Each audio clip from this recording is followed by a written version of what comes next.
Hello and welcome viewers and students. Today we are going to analyze paper 024855 of our series. आज हम हमारे प्रश्न पत्रों की श्रृंखला में प्रश्न पत्र संख्या 55 का विश्लेषण करने जा रहे हैं। प्रश्न पत्र संख्या 55 आपकी स्क्रीन पर। पहला सवाल अब select the correctly spelled word. नीचे दिए गए शब्दों में हमें सही शब्द जिसकी स्पेलिंग सही लिखी है उससे चुनना है। हमारा आंसर होगा पहला बिजनेस, व्यापार।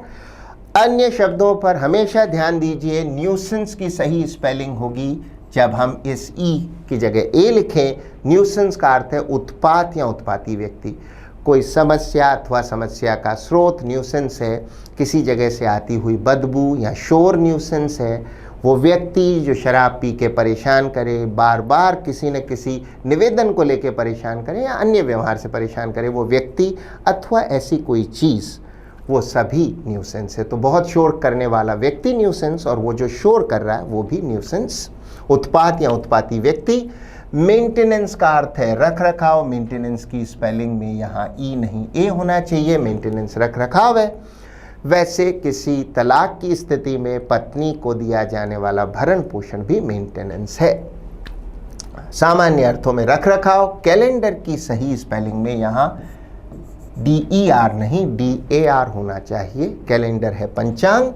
हमारा आंसर पहला होगा। अगला प्रश्न, प्रश्न संख्या 2, select the most appropriate synonym for the word कीन फ्रॉम द गिवन सेंटेंस। नीचे दिए गए सेंटेंस में हमें कीन का सिनोनिम बताना है। शब्द कीन का अर्थ है किसी चीज को लेकर बड़ा एक्साइटेड या interested. I am eager and happy to visit the beautiful city of Darjeeling next month with my family। हमारा आंसर क्या होगा? कीन के लिए सिनोनिम है ईगर। ईगर है किसी चीज़ को लेकर बहुत उत्सुक, किसी चीज़ को लेकर बड़ा एक्साइटेड। तो मैं बहुत कीन हूँ, उत्सुक हूँ किसी चीज़ को लेकर। किसको लेकर? दार्जिलिंग में जो मेरी अगले महीने यात्रा होने वाली है उसको लेकर। आंसर होगा ईगर। उत्तर है ऑप्शन सी तीसरा। अन्य ऑप्शंस आप जानते हैं, ब्यूटीफुल सुंदर है, विजिट यात्रा है, और हैप्पी है प्रसन्न। कीन है किसी चीज़ को लेकर बड़ा उत्साहित, किसी चीज़ में बड़ा इंटरेस्टेड इत्यादि। ईगर है उत्सुक। तो हमारा आंसर हुआ ईगर, ऑप्शन सी। अगला प्रश्न, प्रश्न संख्या 78 आपकी स्क्रीन पर। हमें एंटोनिम बताना है स्केयरसिटी, कमी का, नीचे दिए गए सेंटेंस में से। इन स्पाइट ऑफ का अर्थ के बावजूद, हैविंग आइस ग्लेशियर्स। ग्लेशियर्स का अर्थ है हिमनद। हिमनद या ग्लेशियर्स होते हैं नदियों के स्रोत। पहाड़ों पर बहुत बड़ी मात्रा में बर्फ जमा होती है जो पिघल कर नदियों का रूप लेते हैं। नदियाँ उनसे निकलती हैं, उन्हें कहते हैं ग्लेशियर्स। अक्रॉस द ग्लोब, पूरी दुनिया में ग्लेशियर्स हैं। People don't have access of fresh drinking water. Scarcity कमी है, हमें इसका विलोम शब्द बताना है। एक्सेस का अर्थ है आधिक्य, तो कमी का उल्टा हुआ आधिक्य। ऑप्शन पहला हुआ। दुनिया भर में खूब सारे आइस ग्लेशियर्स हैं, हिमनद हैं, फिर भी लोगों के पास पीने के पानी की कोई अधिकता नहीं है, कमी ही है। अन्य ऑप्शंस देखें, वाटर आप जानते हैं, फ्रेश, और ग्लेशियर्स भी आप जान गए हैं। हमारा आंसर पहला होगा। अगला सवाल, सवाल संख्या 79 आपकी स्क्रीन पर। Select the option that expresses the given sentence in passive voice. Passive voice में हमें बदलना है दिए गए वाक्य को।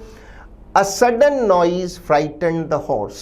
फ्राइटेंड है डरा दिया घोड़े को उस अचानक आए शोर ने। सबसे पहले ऐसे वाक्यों में पता लगाएं वाक्य किस टेंस में है।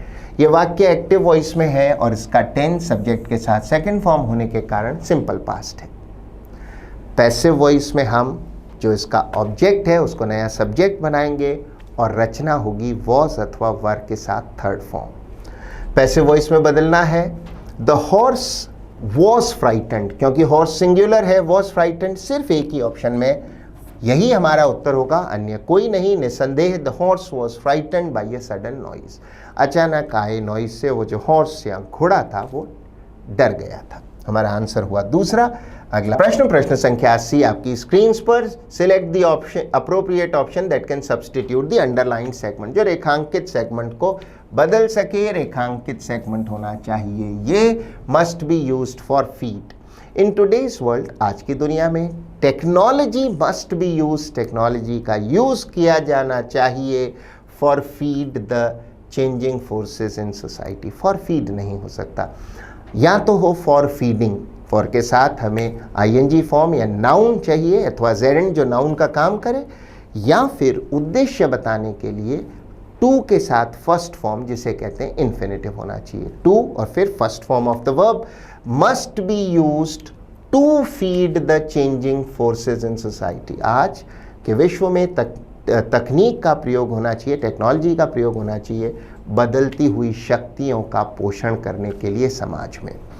Must be use to feed, must be use to feed हमारा ऑप्शन होगा चौथा, अन्य कोई ऑप्शन सही नहीं है। तीसरा इसलिए गलत है क्योंकि वहाँ बी नहीं है, मस्ट बी यूज होना चाहिए, मस्ट यूज नहीं। हमारा उत्तर हुआ चौथा। अगला सवाल, सवाल संख्या 81 आपकी स्क्रीन पर। Select the option with correct spellings to replace the underlined words in the given sentence. रेखांकित जो शब्द हैं, रेखांकित शब्द ये होने चाहिए, इनको बदलना है हमें सही स्पेलिंग वाले ऑप्शन से। The enchanting scenery, enchanting है मोहक, सीनरी है नज़ारा, of the beautiful lake झील का, was mesmerizing का अर्थ है सम्मोहनकारी या जादुई। तो जो आकर्षक नज़ारा था उस खूबसूरत झील का वो सम्मोहनकारी था। इंचांटिंग और सीनरी की सही स्पेलिंग होगी जो ऑप्शन ए में दी है, इंचांटिंग सम्मोहनकारी और सीनरी का अर्थ है नज़ारा, और कोई भी ऑप्शन सही नहीं है। दूसरे ऑप्शन में सीनरी की स्पेलिंग सही है, इंचांटिंग की नहीं। अन्य ऑप्शंस में भी ऐसा ही है, दोनों स्पेलिंग सही सिर्फ पहले ऑप्शन में है।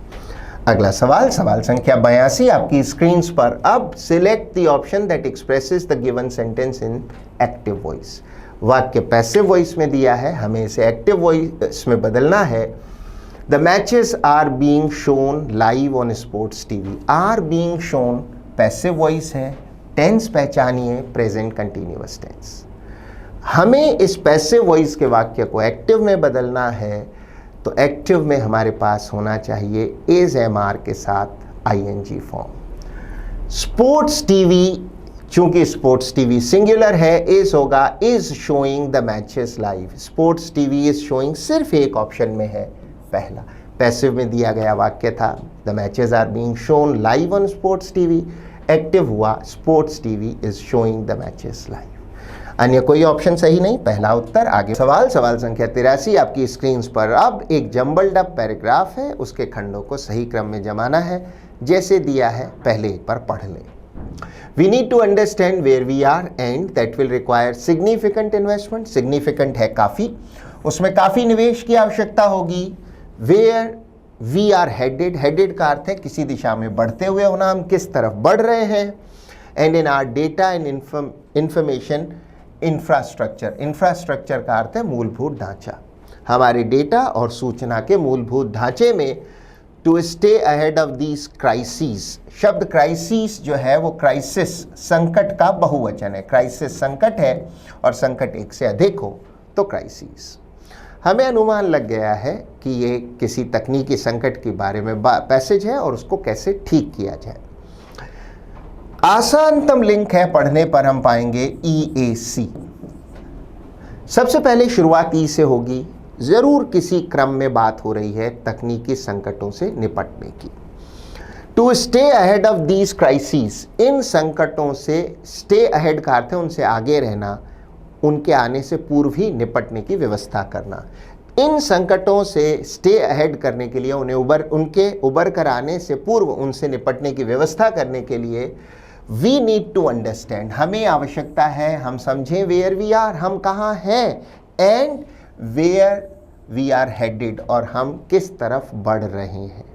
इन संकटों से निपटने के लिए हमें जानना होगा कि हम कहाँ हैं और किस ओर बढ़ रहे हैं। एंड दैट विल रिक्वायर, और उसमें आवश्यकता होगी, EAC के बाद सी के बाद आना चाहिए B, and that will require, और उसमें आवश्यकता होगी सिग्निफिकेंट इन्वेस्टमेंट, काफ़ी निवेश की आवश्यकता होगी। निवेश किस में, बी के बाद में डी, निवेश करना है इन are data and information infrastructure, हमारे डेटा और सूचना के मूलभूत ढांचे में।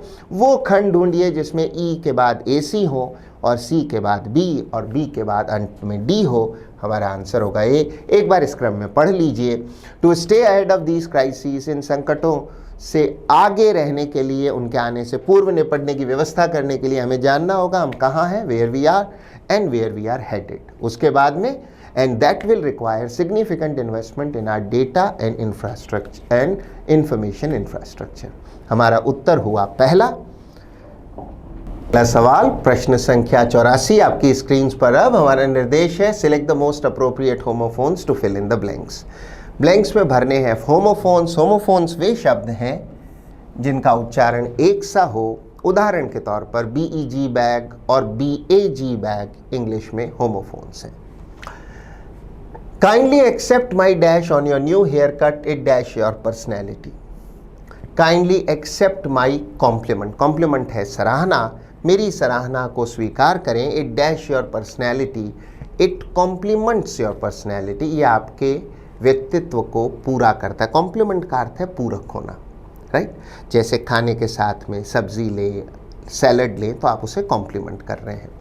पति व पत्नी भी एक दूसरे को अपने गुणों से, व्यवहार से, आचरण से कॉम्प्लीमेंट करें, ऐसी अपेक्षा की जाती है। हमारा आंसर होगा B. Kindly accept my complement, मेरी सराहना को स्वीकार करें अपने नए हेयर कट पर। इट कॉम्प्लीमेंट्स योर पर्सनैलिटी, आपके व्यक्तित्व को ये पूरा करता है, उसको बड़ा सूट करता है। अन्य कोई भी ऑप्शन ठीक नहीं है। ऑप्शन ए में जो शब्द कंप्लेंट्स है इसका अर्थ है शिकायत, तो ये हो नहीं सकता। सी में कॉम्प्लीमेंट्स दोबारा दिया गया है और डी में कॉम्प्लीमेंट 2 बार आ गया है। हमारा आंसर होगा बी। मेरी सराहना स्वीकार करें अपने नए हेयर कट पर, यह आपके व्यक्तित्व को पूरा करता है, इसे बड़े अच्छे से सूट होता है। आगे बढ़ते हैं। सवाल संख्या 85 आपकी स्क्रीन पर। अब जम्बल्ड अप पैराग्राफ का एक प्रश्न है, खंडों को पहले पढ़ लें, पहले जमाने की चेष्टा ना करें। एम्बेरसमेंट शर्मिंदगी एंड डिफिकल्टी परेशानी फॉर देम का अर्थ है 2 या अधिक लोगों के लिए, ये प्रोनाउन है। And himself the great gods Odin and Thor helping them with his clever plans but sometimes causing, Loki was represented as the companion of, companion है साथी। स्थापित धर्मों जैसे क्रिश्चियनिटी के आने से पूर्व कुछ प्राकृतिक बलों की पूजा करने वाले धर्म भी थे। जर्मनी में ऐसा ही एक धर्म प्राचीन समय में कहा जाता था जिसे कहते पैगनिज्म। कथाओं के मुताबिक प्राकृतिक शक्तियों पर आधिपत्य रखने वाले देवता होते थे। उनमें से हैं ओडिन, थॉर और लॉकी। ओडिन कहानियों के मुताबिक, जर्मन पैगनिज्म के मुताबिक, देवता थे युद्ध के। थॉर देवता थे आसमानी बिजली और आसमान में होने वाली गर्जना के। और लॉकी जो थे वो शरारत के देवता थे। तो इसमें सबसे पहले इंट्रोडक्टरी क्लॉज जो है वो डी है। डी पहला खंड है, इंट्रोडक्टरी क्लॉज है। Loki was represented as the companion of. Loki जो है वो साथी के रूप में रिप्रेजेंट किया जाता था। अब साथी किन का? The great gods Odin and Thor. D के बाद बी होना चाहिए, वो खंड सही होगा जिसमें डी के तुरंत बाद बी हो। इनमें सिर्फ एक ही ऐसा सीक्वेंस है जिसमें ये हो रहा है और वो है पहला। पढ़ के देखें क्या डी बी के बाद सी ये होगा। Loki was represented as the companion of the great gods. Gods का अर्थ है देवता। इन देवताओं का कंपेनियन साथी माना जाता था। ओडिन एंड थॉर का हेल्पिंग देम, उन लोगों की मदद करता था with his clever plans. His यहाँ लॉकी के लिए है तो बी के बाद में सी अवश्य होगा। His clever plans but sometimes causing, लेकिन कभी कभी कारण बनता था एम्बेरसमेंट शर्मिंदगी एंड डिफिकल्टी का, उन लोगों के लिए भी और खुद के लिए भी। कौन? शरारत का देवता लॉकी। हमारा आंसर हुआ फर्स्ट, डी बी सी ए। लॉकी जो है वो मित्र माना जाता था, सहयोगी माना जाता था। ओडिन एंड थॉर का उनकी सहायता करता था, पर कभी कभी अपनी चतुराई वाली योजनाओं से उनके लिए शर्मिंदगी भी पैदा करता था। हमारा आंसर हुआ ए। आगे बढ़ते हैं, अगला प्रश्न, प्रश्न संख्या 86 आपकी स्क्रीन पर। हमें अप्रोप्रिएट एंटोनिम अर्थात विलोम शब्द बताना है ब्लैंक के साथ दिए गए शब्द का। Since she had never traveled abroad, she was both dash and nervous for her upcoming trip. Upcoming का अर्थ है आने वाली। So हमें काम का विलोम शब्द बताना है। She was excited, वो थोड़ी सी एक्साइटेड थी, थोड़ा उत्साहित थी, शांत नहीं थी, एंड नर्वस भी थी, थोड़ी व्याकुल भी थी अपने आने वाली ट्रिप को लेकर। अन्य शब्दों को अवश्य देखें। पहला ऑप्शन उच्चारित किया जाता है सौंफ्रवा। ये शब्द सेंग फ्रॉइड नहीं है, सॉफ्रवा इसका उच्चारण है। सॉफ्रवा का अर्थ है कामनेस। आप एकदम शांत हैं तो जो शांत स्थिति है वो कामनेस जो है वो है सॉफ्रवा। शब्द एपैथेटिक का अर्थ है तटस्थ या उदासीन, जिसे कोई लेना देना नहीं। अगर आप एपैथेटिक टू चेंज है तो परिवर्तन से आपको कोई फर्क नहीं पड़ता। स्टिल का अर्थ होता है ठहरा हुआ। So she was both excited and nervous. हमारा उत्तर तीसरा है। अगला प्रश्न, प्रश्न संख्या 87 आपकी स्क्रीन पर। अब हमें मोस्ट अप्रोप्रिएट सिनोनिम अर्थात पर्यायवाची बताना है अंडरलाइन शब्द का। अंडरलाइन शब्द होना चाहिए heckled. The guest was heckled by the spectators. Spectators हैं दर्शक। जब कोई वक्ता अथवा कोई अन्य व्यक्ति जो लोगों को संबोधित कर रहा है, उसके संबोधन या उसकी परफॉर्मेंस के दौरान कोई बीच में बोले, टिप्पणियां करे, उपहास करे और इस तरह से उसको बार बार व्यवधान डाले, उद्देश्य क्या है? उसका अपमान करना अथवा उसे ताने मारना, उसे कहते हैं हैकल। जैसे his speech was constantly heckled by the representatives of the opposite camp. The guest was heckled by the spectators. हमारा आंसर होगा taunted। अर्थ है कि लोग टोक रहे थे, बीच बीच में बोल रहे थे, उपहास करने के लिए, ताना देने के लिए या परेशान करने के लिए। टॉन्ट का अर्थ है ऐसी कमेंट्स देना जिससे कोई आदमी लज्जित या परेशान हो, ताने देना, या फिर ताने जैसी बातें करके किसी को लज्जित करना। अन्य ऑप्शंस देखें। काम का अर्थ है शांत करना, एड है सहायता करना और हेल्प भी सहायता करना। राइट, आगे बढ़ते हैं। अगला प्रश्न, प्रश्न संख्या 88। Select the option that can be used as a one word substitute for the given group of words. The vehicle which carries dead bodies. जिस व्हीकल पर, जिस वाहन पर शव ले जाए जाते हैं अंतिम यात्रा के दौरान, उन्हें हम क्या कहते हैं? हर्स। हर्स का अर्थ है वो व्हीकल या अर्थी जैसी व्यवस्था। हमारे यहाँ अर्थी सामान्यतः 4 लोग ले जाते हैं, किंतु अगर कोई वाहन हो तो भी ये व्यवस्था हो सकती है, हर्स कहेंगे उन्हें। अन्य शब्दों का अवश्य देखें। कॉफिन है ताबूत। वो ताबूत वो कंटेनर है जिसके अंदर मृत शरीर को रखा जाता है। एम्बुलेंस आप जानते हैं, और कॉप्स का अर्थ है शव। हमारा आंसर होगा हर्स। 89 आपकी स्क्रीन पर। अब select the most appropriate option that can substitute the underlined words. इसमें अंडरलाइंड खंड होना चाहिए यहाँ in black and white. The principal published all the staff rules. Publish का अर्थ है प्रकाशित करना, in black and white. Black and white का अर्थ है लिखित में। इसमें ब्लैक है स्याही के लिए और वाइट है कागज़ के लिए। तो अगर आप कोई चीज़ इन ब्लैक एंड व्हाइट देते हैं तो लिख कर देते हैं। तो इन ब्लैक एंड व्हाइट का अर्थ है इन राइटिंग। राइट, अन्य कोई भी ऑप्शन सही नहीं। अगला प्रश्न, प्रश्न संख्या 90 आपकी स्क्रीन पर। अब select the most appropriate antonym. Antonym का अर्थ है विलोम शब्द ऑफ द गिवन वर्ड। प्रश्न शब्द है सपोर्ट, हमें इसका विलोम शब्द बताना है। आंसर होगा ओपोज, जिसका अर्थ होता है विरोध करना। सपोर्ट है समर्थन करना।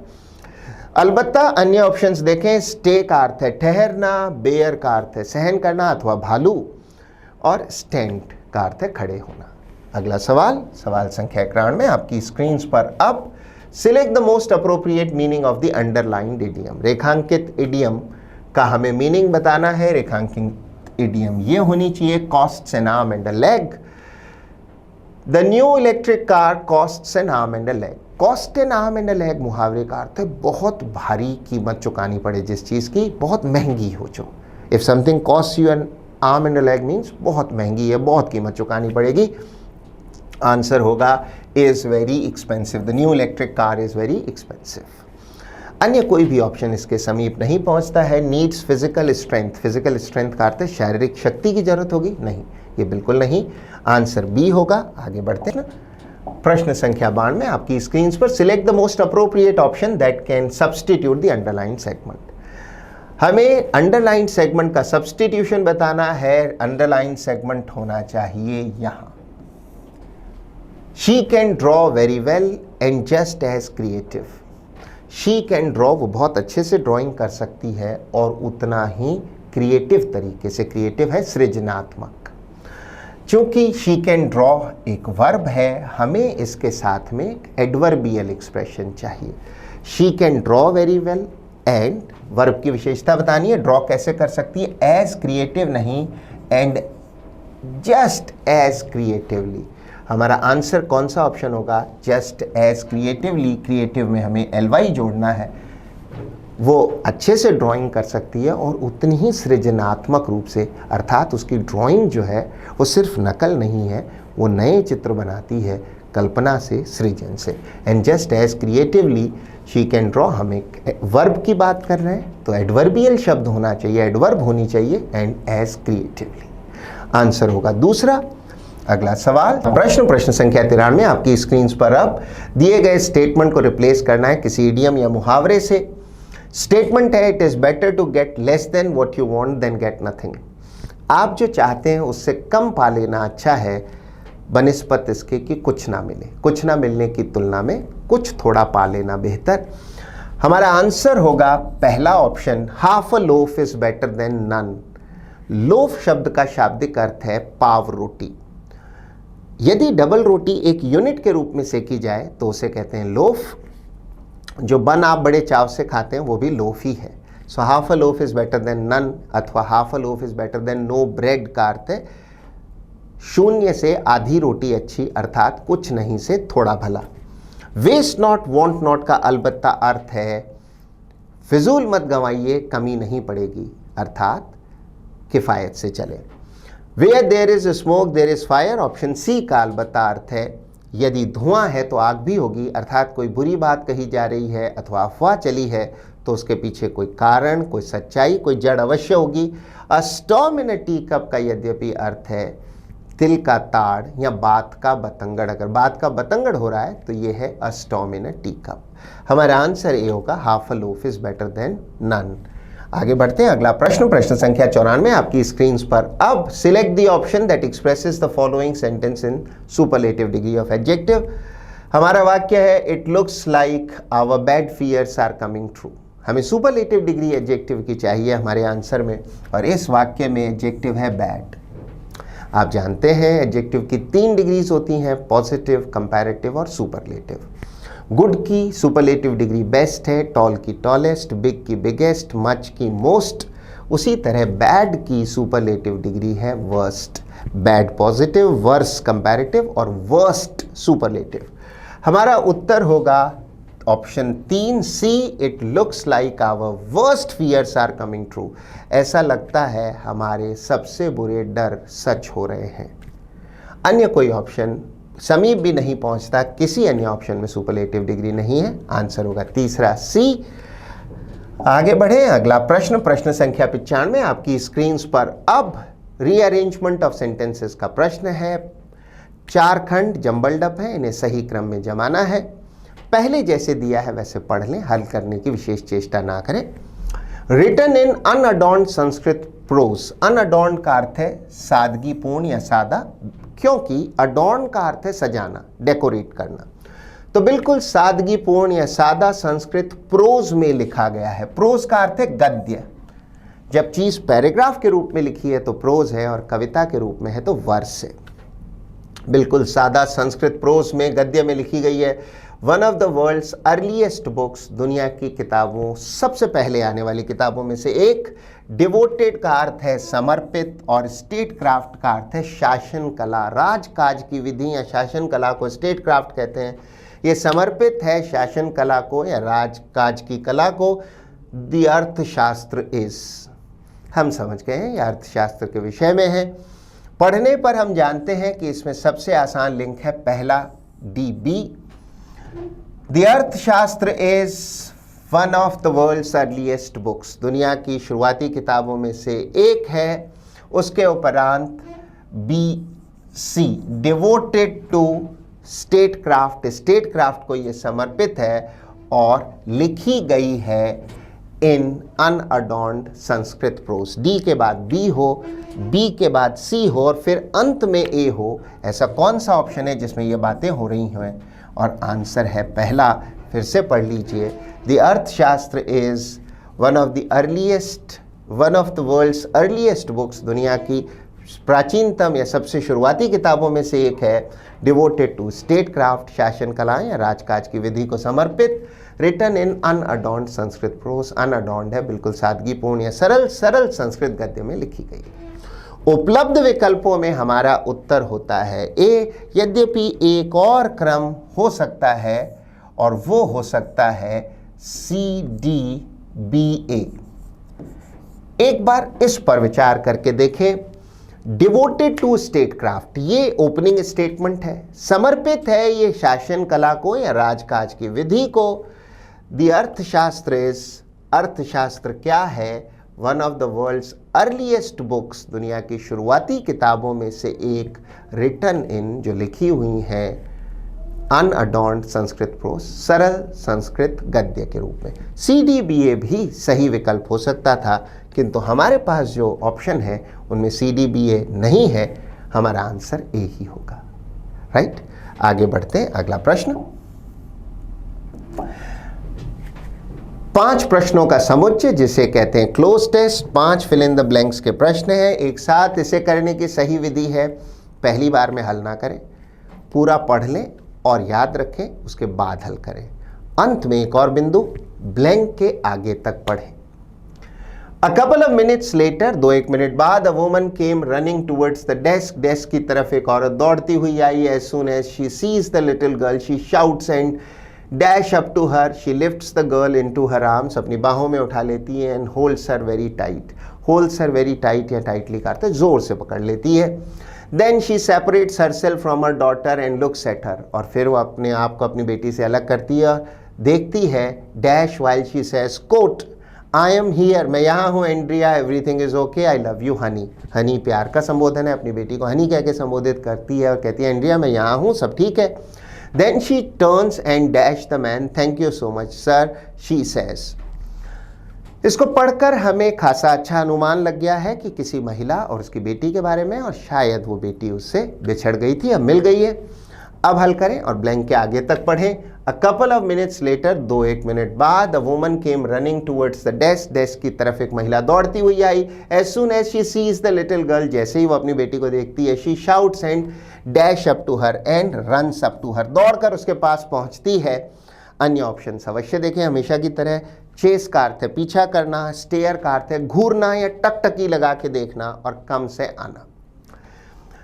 रन्स अप टू हर, दौड़कर उसके पास पहुंच जाती है। आगे बढ़ें। She lifts the girl into her arms, अपनी बाहों में उस लड़की को उठा लेती है। and holds her tight, और बहुत जोर से उसे पकड़ती है।